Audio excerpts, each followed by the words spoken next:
खबरों के सिलसिले को आगे बढ़ाएंगे और आपको बताएंगे कि ग्लोबल समूह फ्लोटेला पर मौजूद स्वीडिश रज़ाकार ग्रेटा थनबर्ग ने शिकवा किया कि गजा के मामले पर हुकूमतें अपना किरदार अदा करने में नाकाम रही हैं।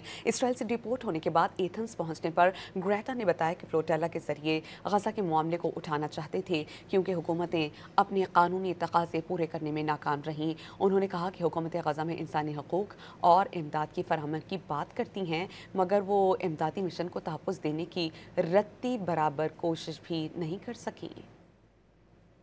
What we aim to do with the global Sumud flotilla was to step up when our governments fail to do their legal obligation.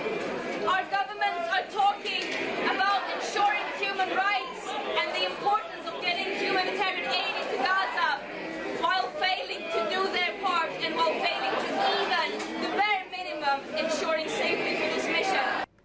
खबरों के सिलसिले को आगे बढ़ाएंगे और आपको बताएंगे कि ग्लोबल समूह फ्लोटेला पर मौजूद स्वीडिश रज़ाकार ग्रेटा थनबर्ग ने शिकवा किया कि गजा के मामले पर हुकूमतें अपना किरदार अदा करने में नाकाम रही हैं। इसराइल से डिपोर्ट होने के बाद एथेंस पहुंचने पर ग्रेटा ने बताया कि फ्लोटेला के जरिए गजा के मामले को उठाना चाहते थे क्योंकि हुकूमतें अपने कानूनी तकाजे पूरे करने में नाकाम रहीं। उन्होंने कहा कि हुकूमतें गजा में इंसानी हकूक और इमदाद की फराहमी की बात करती हैं मगर वो इमदादी मिशन को तहफ़्फ़ुज़ देने की रत्ती बराबर कोशिश भी नहीं कर सकी।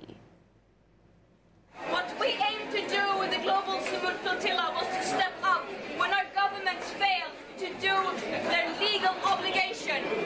Our governments are talking